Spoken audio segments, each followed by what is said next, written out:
Nick and I are doing another live stream episode on youtube.com on Sunday, January 25th at 1 p.m. Central Standard Time for next week's Sonic Blast special. Will Dominic get through the script? Will Nick minimize the typos? Will their cameras fail 5 minutes before starting again? Find out on the live stream episode, Sunday, January 25th at 1 p.m. Central Standard Time on YouTube. Gotta talk fast. Gotta talk fast. Gotta talk faster, faster, faster. Gotta talk fast. Welcome to an oral review of Archie Comics Sonic the Hedgehog, reminding you that cooking for many with few ingredients is a valuable skill. Cooking is arguably more valuable than firearms training, considering how most deaths in wars come from malnutrition and disease. Yeah, right? Haven't eaten today. And this is what happens. You do a Sonic podcast when you don't eat, so make sure you eat, everyone. Cooking is arguably more valuable than firearms training, considering how most deaths in wars come from malnutrition and disease, especially among the civilian population.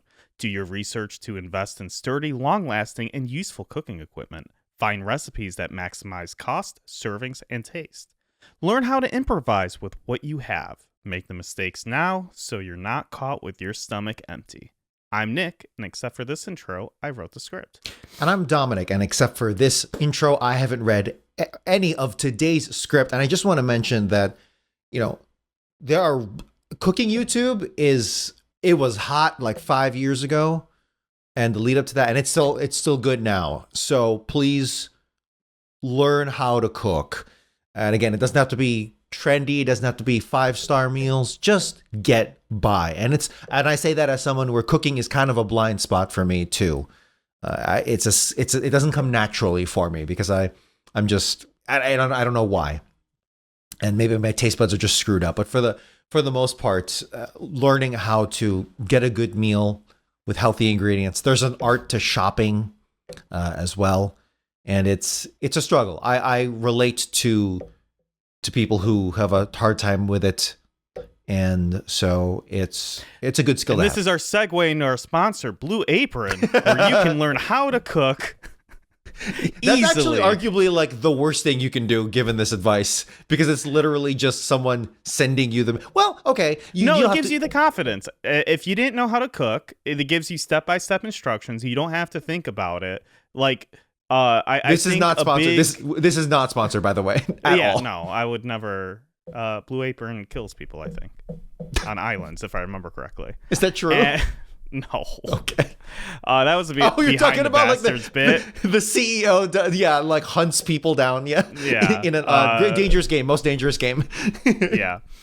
No, I think cooking can be intimidating if you didn't grow up learning how to cook, and so having something that takes away some of the choice, the hard thing, I think would make it a lot easier to learn how to tackle. Obviously, the idea would be to grow from Blue Apron and go to something else, but hey, yeah, if you're really like you have no idea, like you've just ordered McDonald's your whole life, then okay, maybe something like that is a place to start. Breakfast foods are good. Most people didn't have dads that were very drunk and forced them to cut onions over and over again so that you can do it right. I remember this story. It's so sad. There's I cried for real. That one. I cried for real listening to it. You cried because of the onions. Because of the onions. Yeah. Not because of anything else going on in my life. All right. I would also like to point out really quickly that Rotor is very pro-gun, and I don't think you would agree with your advice that you just said. That I just said. I'm not. That wasn't an anti-gun intro. No, I'm saying that I think Rotor, if he had to choose, he'd choose the guns. Oh, overeating? Yeah. Yeah. Which a lot of Americans, that is also how they seemingly behave. And it's also a survivalist trap, which is why I wrote that intro. We are reading Archie Comics Sonic the Hedgehog number 44, issue number 44. And and it is cover date March of 1997, release date December of 1996. Black and blue and red all over. Written by Ken Penders and penciled by Manny Galan. Sonic and Rotor are hanging out in Rotor's lab when he dispenses some wisdom for our dear hero. You see this, Sonic? This here separates the winners from the wimps. Rotor holds up a gun.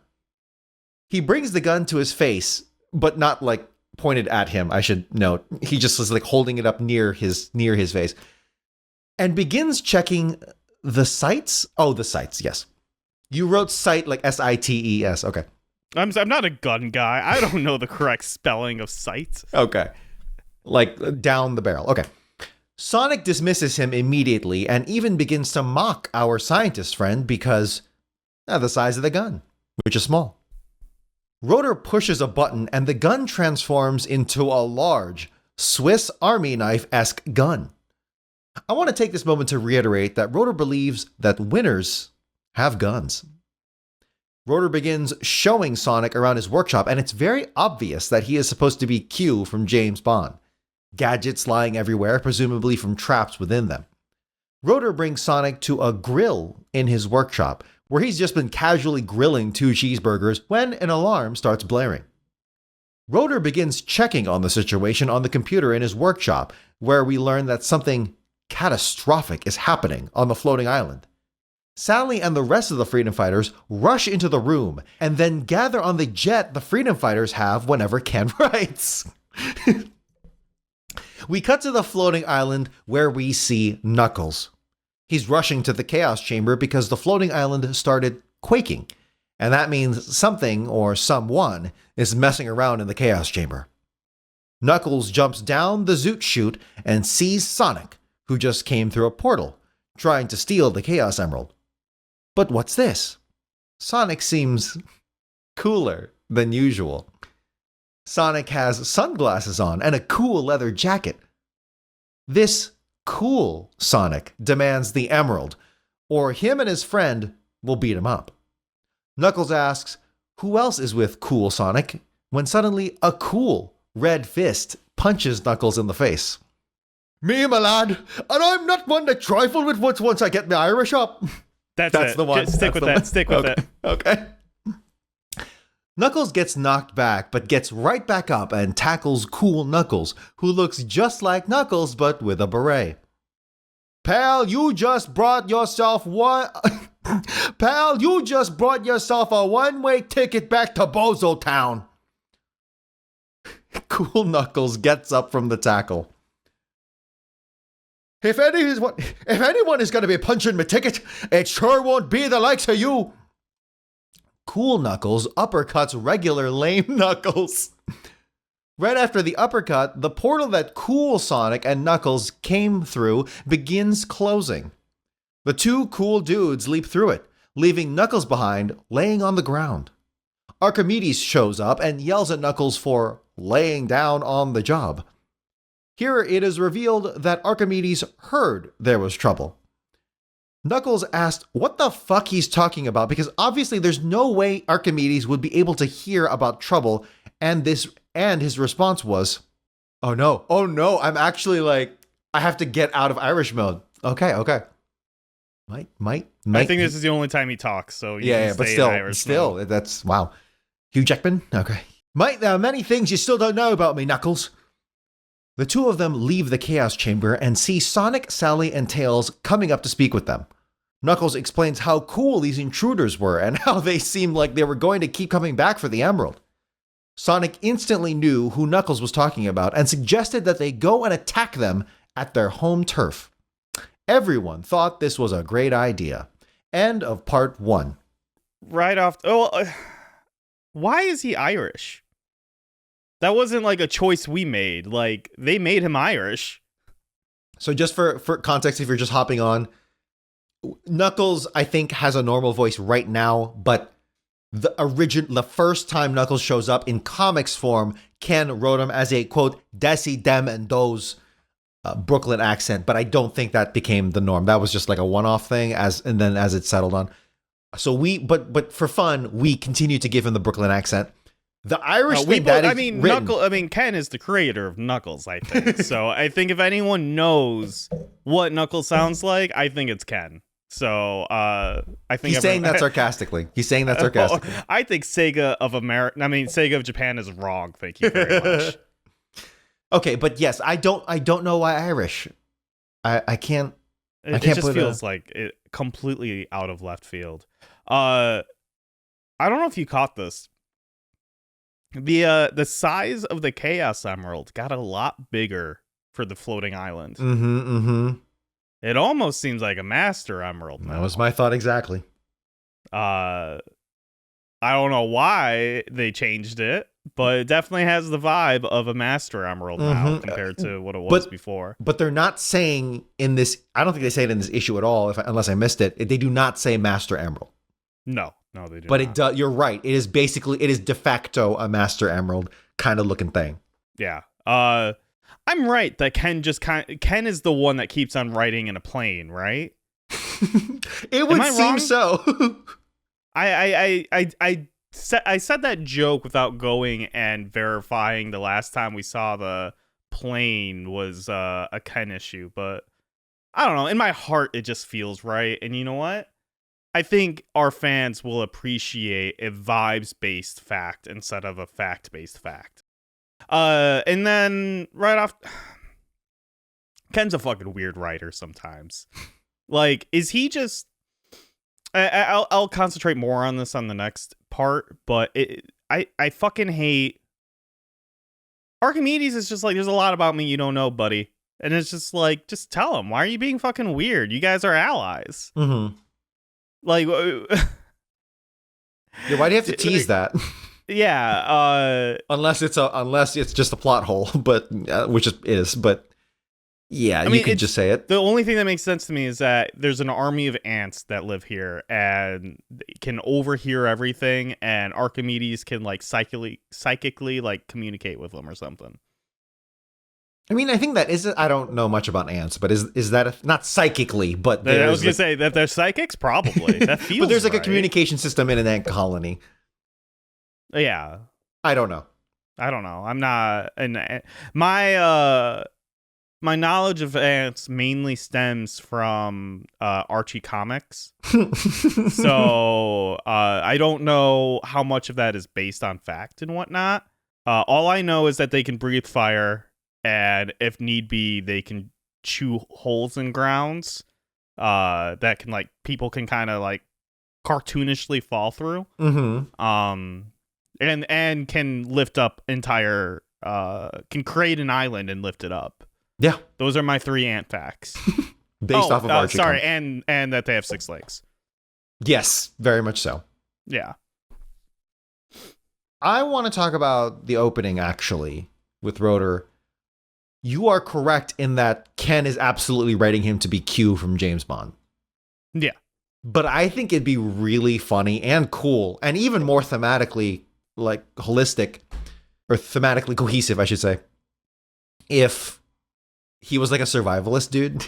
It's like if life was going well, he should be a survivalist dude. If Robotnik wasn't a thing, he would just like own a cabin in the woods or something, and he wouldn't be like hillbilly about it, but he would be like survivalist about it.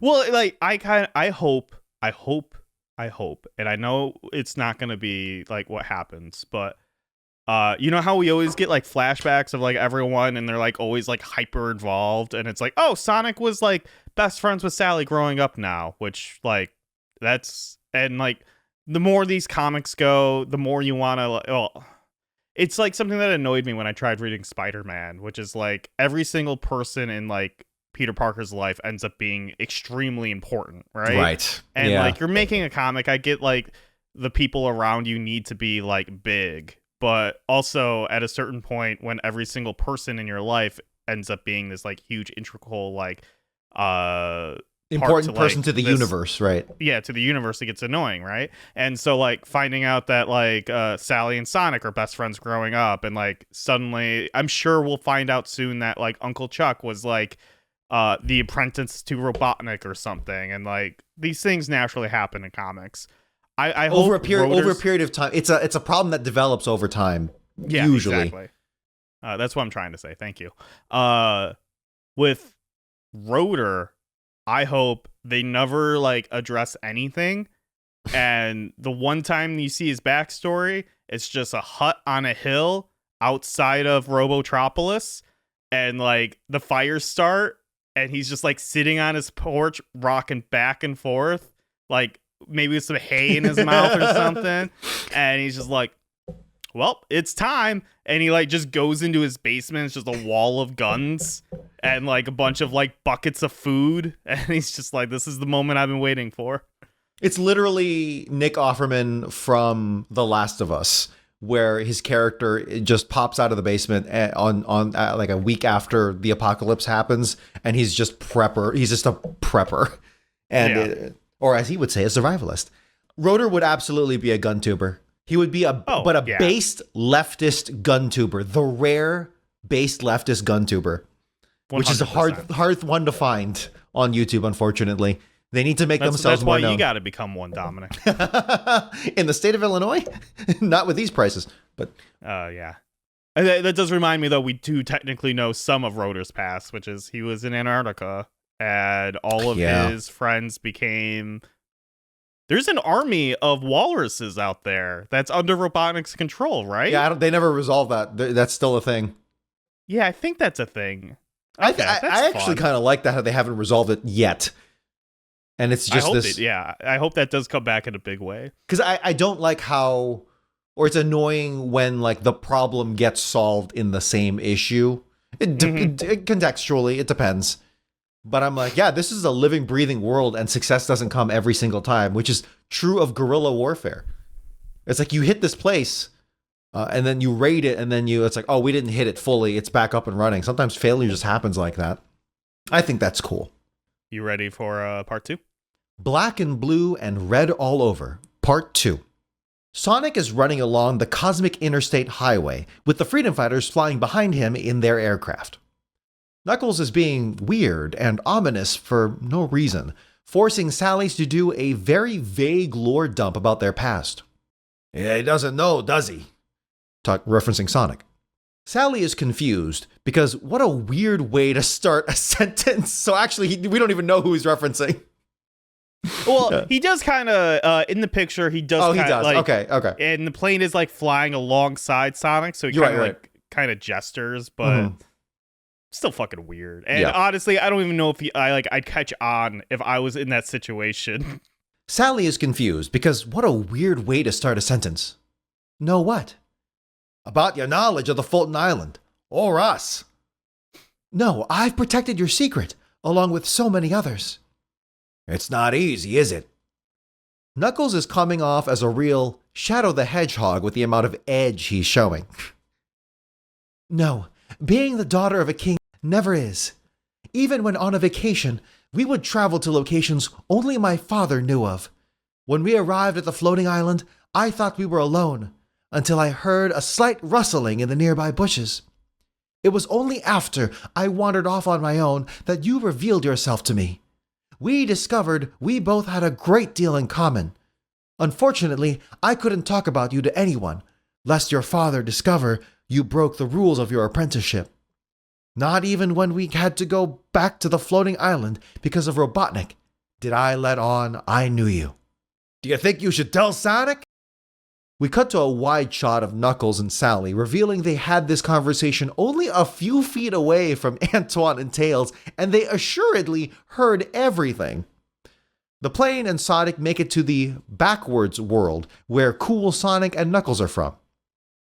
The Freedom Fighters and Knuckles gather, while Rotor pulls out a drone to get an aerial view of everything, hoping to spot cool Sonic or Knuckles. Sadly for Rotor, he should have been looking a little closer to himself. A bush near the Freedom Fighters reveals cool Sonic and cool Knuckles watching the Freedom Fighters, waiting for the perfect chance to ambush. Cool Sonic and Knuckles strike and attack lame Sonic and Knuckles. Sally, Rotor, Antoine, and Tails collectively agree that Sonic and Knuckles can take care of themselves and agree to stay out of the fight and watch from afar. The Sonics and Knuckleses continue fighting until cool Knuckles decides to hold back and not fight, causing confusion to lame Knuckles. Lame Sonic gets on top of Cool Sonic and demands an explanation of what's going on. Cool Knuckles explains. I should have never... Wait, no.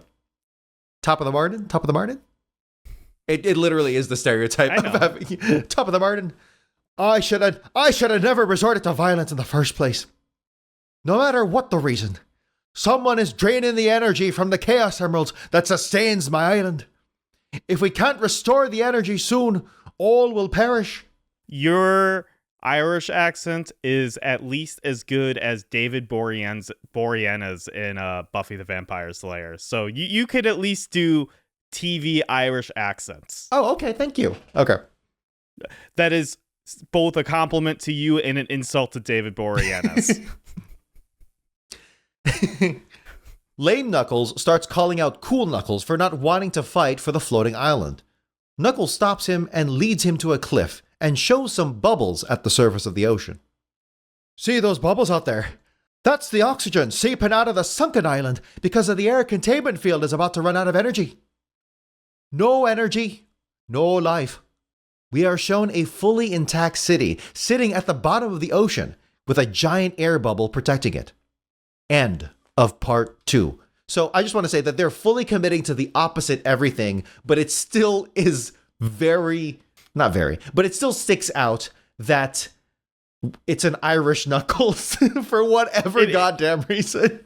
It makes no sense. Like, by the logic of... Yeah, like I actually like it when if they're doing the alternate dimension thing, if I surrender to that, it's like, okay, just throw a curveball into everything. That's fine. But we clearly have a pattern of opposites.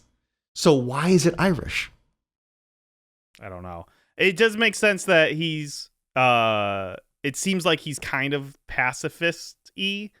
Yes, which makes sense. The character it cools it way faster than Knuckles, which I like. If you're keeping with that theme, okay, cool. I'm actually glad that you got beyond the superficial, and now we have a character-driven trait that has a very meaningful contribution to the plot. Mm-hmm.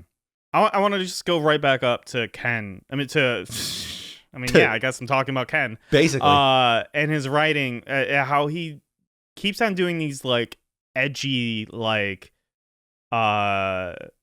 vague, vague, like trying to do like maybe there's some lore here or something, and he's like, do we tell Sonic, do we not? And I'm like, I don't fucking get why would he hide what he's hiding, right? I mean, he's just hiding the fact that like him and Sally hung out a few times, right?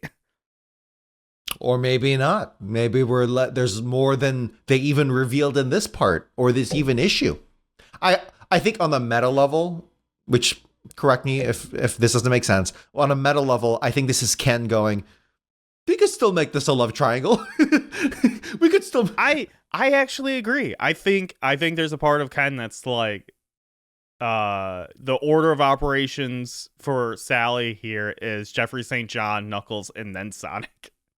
Or at least he's leaving it open to be, yes, that's something of that pecking order, but... He can do whatever he wants with Jeffrey St. John, more or less. With Knuckles, that's a Sega thing that he has to go through, so I don't think he can be as aggressive with it. So this might be as close as we get. I mean, there were some like physical, like hand holding and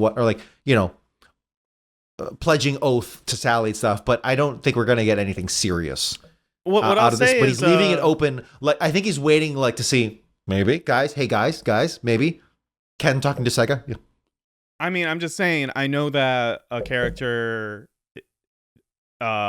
is Knuckles' kid at some point. Okay. And he's got to fuck someone. So, I don't know. Maybe it's Sally. Maybe. That's about all I know. And it's because I bought a Ken Penders book. A Laura Sue Chronicles book, yes. I find it really funny that Sally... I find it kind of sad. That Sally refers to Knuckles on the island as his apprenticeship. Like, it implies that someone else could be the guardian if he screws up. That he's not like the last of his kind, right? Most people would say training, I think. Yeah. In that. But yeah, apprenticeship. Yeah, you're right. Because like, what happens if you fail? That's it. It's literally just this lineage. For sure. Also, I want to point out that Knuckles' dad is wearing a lab coat. Who's that for?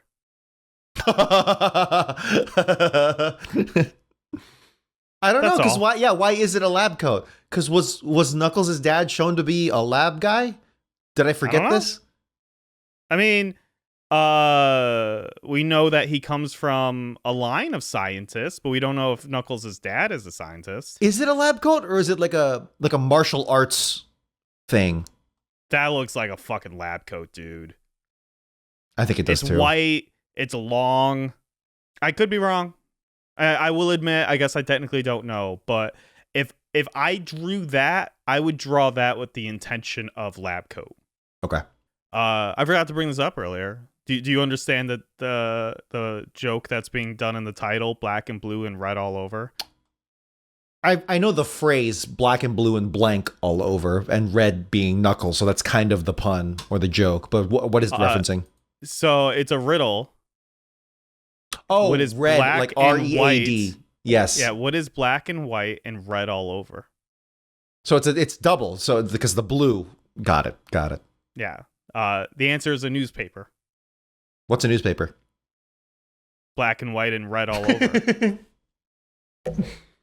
Oh, is that like the thing on the internet? Yeah, it's a riddle. we're on two different wavelengths with this bit. Yeah, I noticed. Because I'm not doing a bit. I'm just saying the riddle. Okay, so effectively, this is how they met. Is that there was some parallel thing going on where why is Sally and Sally's dad, King Acorn, on the island again by themselves? Yeah, she thinks it's just vacation. I bet we're gonna find out that Knuckles' dad and King Acorn used to hang out, and it's like.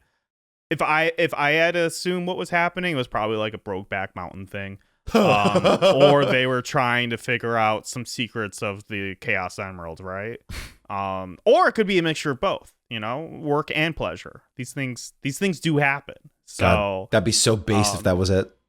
Yeah, I think it's just safe to assume that Knuckles' dad and Sally's dad were fucking, based on the information I have.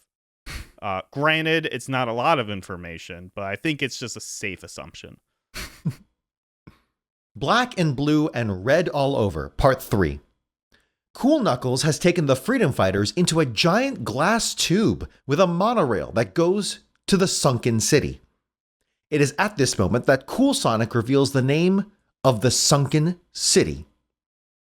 Atlanteanopolis. Yeah. The Freedom Fighters get off the train and immediately hear sounds of drilling and blasting. They have Nicole, Sally's personal supercomputer, to locate where the sounds are coming from. She leads them to an underground room where lame Robotnik is found shooting lasers. Robotnik, not satisfied with just our world, are you? On the contrary, I feel this world could be not only a great site for raw materials, but also a beta site to test my latest devices before I use them on you. Powered by the Chaos Emeralds I appropriated here. This packs more punch than anything you've encountered before. Behold! Robotnik shoots an even bigger laser from his laser gun. A yellow glow envelops the room. I couldn't split through dimensions or zones without attracting your attention, but here I can create all sorts of interdimensional doorways without arousing the citizenry. And you know why? There isn't any war, so they chalk up whatever disturbance I make to being a natural occurrence. Robotnik then commands his SWAT bots to grab everyone and take them to where they can commune with the fish. They grab Tails and flush him out into the middle of the ocean. The SWAT bots grab Cool Sonic and try to flush him out, but he's too cool and escapes the clutches of the SWAT bots. The Freedom Fighters and Cool Sonic destroy all the SWAT bots. Then Rotor flushes himself out into the ocean to save Tails, since he's the best swimmer. The Freedom Fighters and Cool Knuckles then tie up Cool Sonic and go to take care of Robotnik. They find him with his laser. Robotnik takes his laser and tries to shoot the Freedom Fighters. He misses and ends up making a giant hole, which reveals the Chaos Chamber with a giant Chaos Emerald.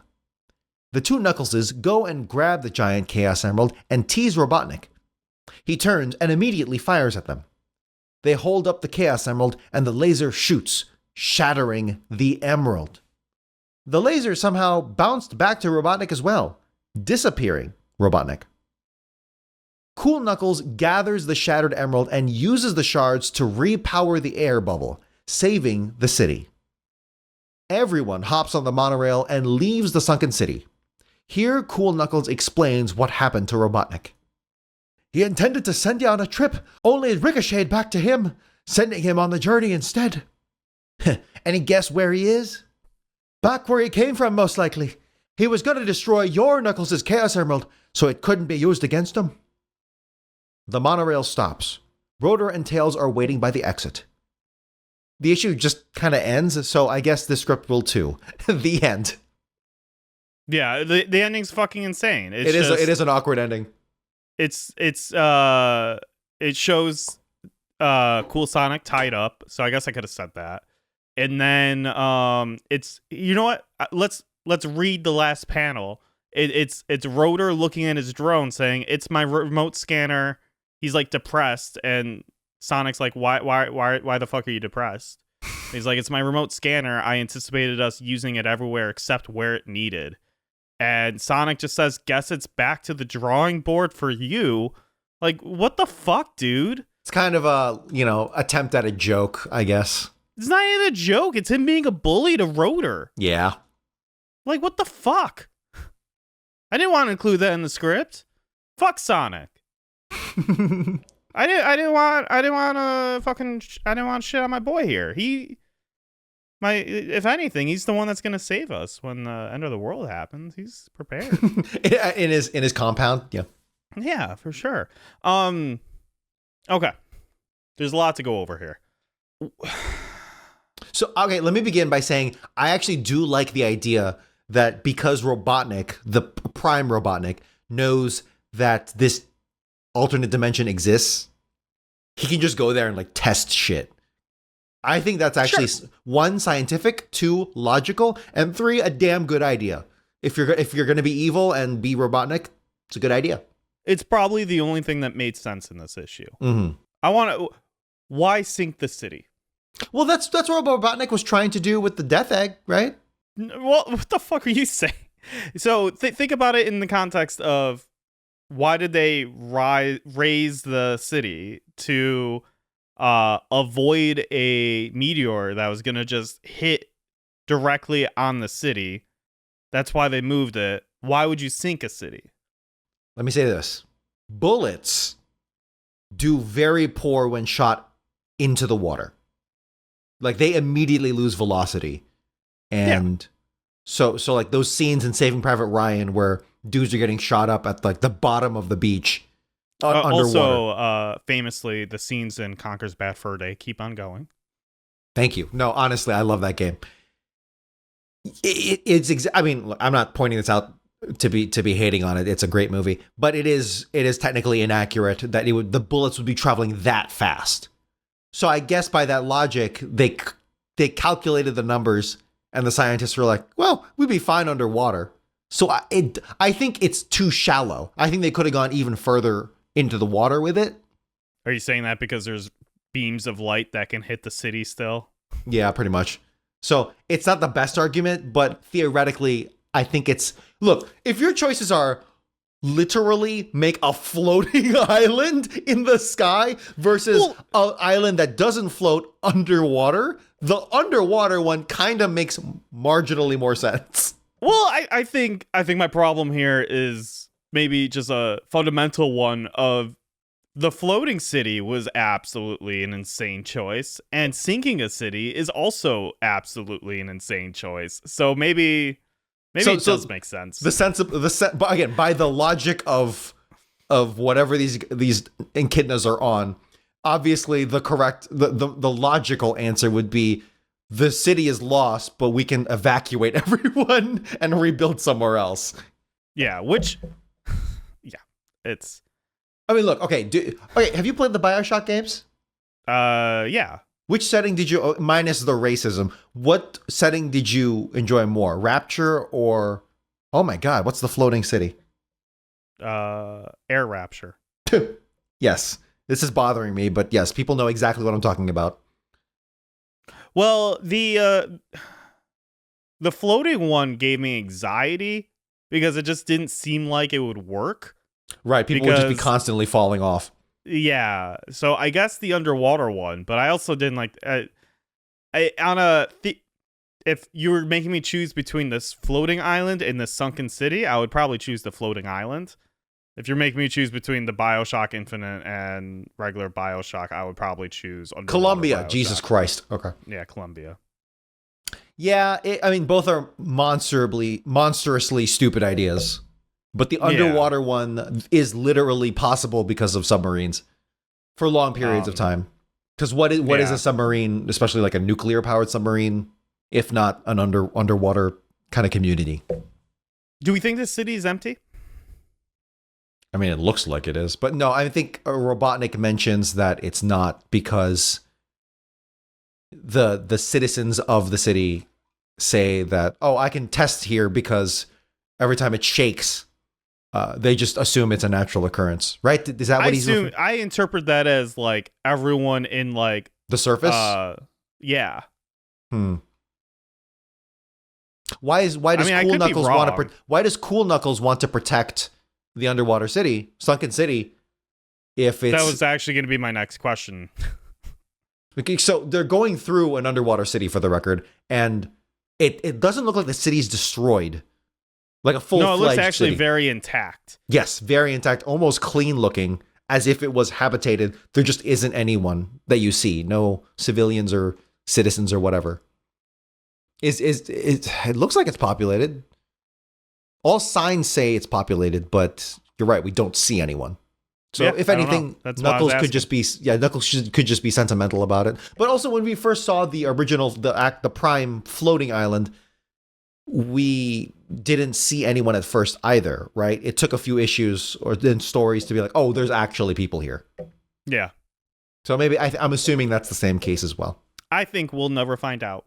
Yes, because this is kind of a one-off. Yeah. I've realized I wrote it as monorail, but for the tube going in and out of the surface, but in retrospect, it's definitely more like the Tesla tube. In Las Vegas. The Las Vegas death trap, yes. Yeah, where it's just a single tube and it's clearly a car.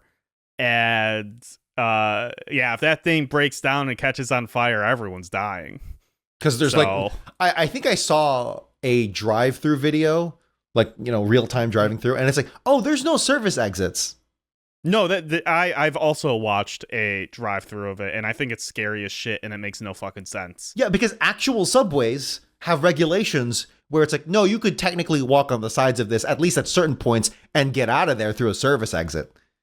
The fucking dumbass. It's just a giant tunnel that you can get trapped in and die. So he just created traffic. He just created traffic underground. That's all he did. Seriously. So I'm wondering if you got this vibe. This story feels like it was bigger and it got chopped down. Okay.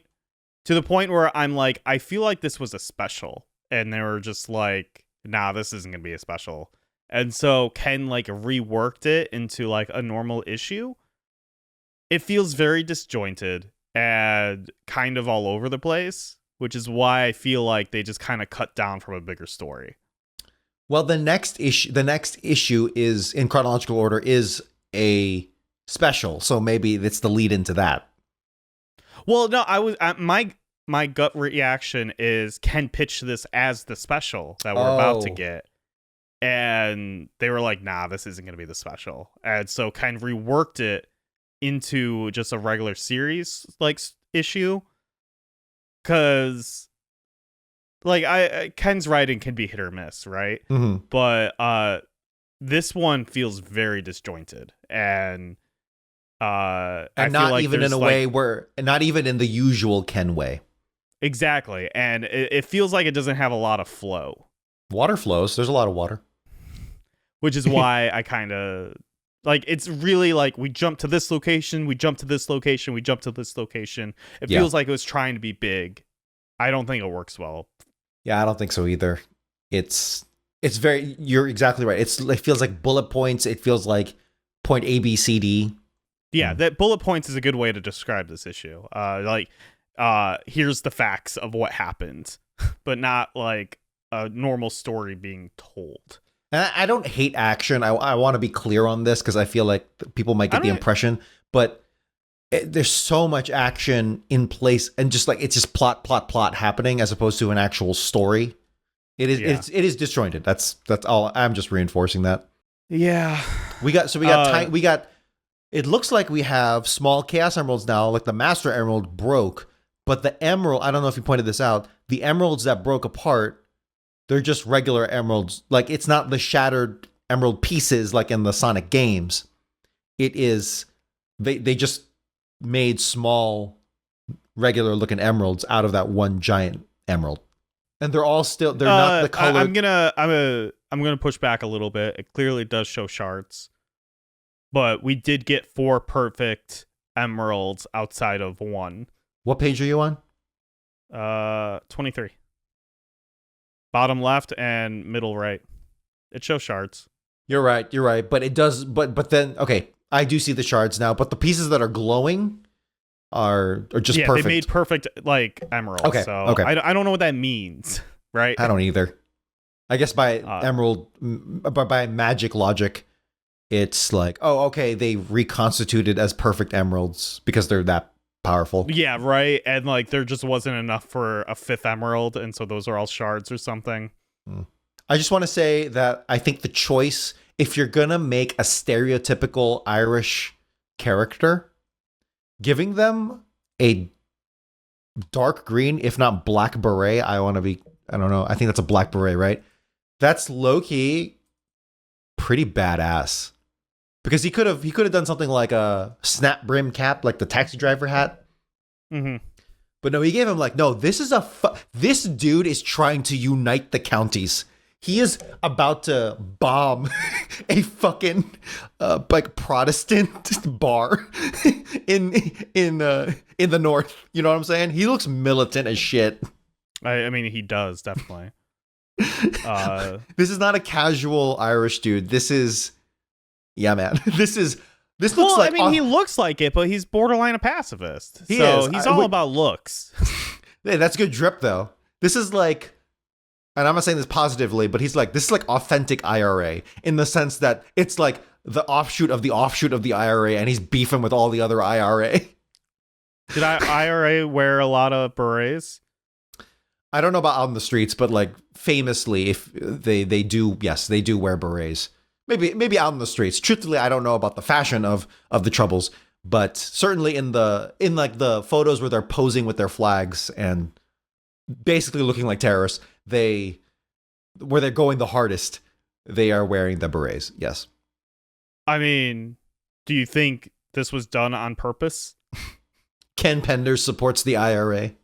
Or not? I mean, I think Ken is a lot more surface level than that.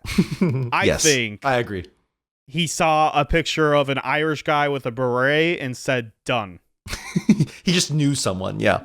Yeah. Like no thought beyond that. I'm with it. But look, I'm just saying. It's pretty cool. Nick and I are doing another live stream episode on youtube.com on Sunday, January 25th at 1 p.m. Central Standard Time. For next week's Sonic Blast special. Will Dominic get through the script? Will Nick minimize the typos? Will their cameras fail 5 minutes before starting again? Find out on the live stream episode, Sunday, January 25th at 1 p.m. Central Standard Time on YouTube. And that's the issue. Only 522 left to go. I'm Nick. I stream at twitch.tv/Mojosaurus. My personal blue sky is at Mojosaurus. And I'm Dominic. You can follow my jazz and people power adventures in Chicago at Blue Collar Jazz. There's always things happening. Will I keep up with it? Probably not, but at the very least, you can catch up with what I'm attending. And if you're ever like, oh, why did an episode get delayed? Go to that Instagram page. You'll find out why shit's going down. And you can also follow me on follow me on Blue Sky at DomGuan. You can follow us on socials at Gotta Talk Fast. TikTok is Gotta Talk Faster. We also have a video version of the podcast where you can follow along and watch our handsome faces. You can write in at the show at Sonograms at Gotta Talk Fast, ask us questions, provide corrections, and give us your opinion of this week's issue. Don't forget to like and subscribe to our channel, and remember, when life keeps going fast, gotta talk fast and just get through it. I love you. I have a dream that someday red echidnas and blue hedgehogs can come together as one. Yeah, just come all over. Gotta talk, gotta talk. Gotta Talk Fast was written by Nick Folkerts and edited by Dominic Guanzon. Intro and outro themes recorded by Dominic Guanzon. Gotta Go Fast originally composed by Norman J. Grossfeld, Joseph Garrity, and Russell Velasquez. Gotta talk, gotta talk. Gotta talk, gotta talk. Gotta talk, gotta talk. Gotta talk. Gotta talk fast. Gotta talk fast. Gotta talk fast. Gotta talk fast.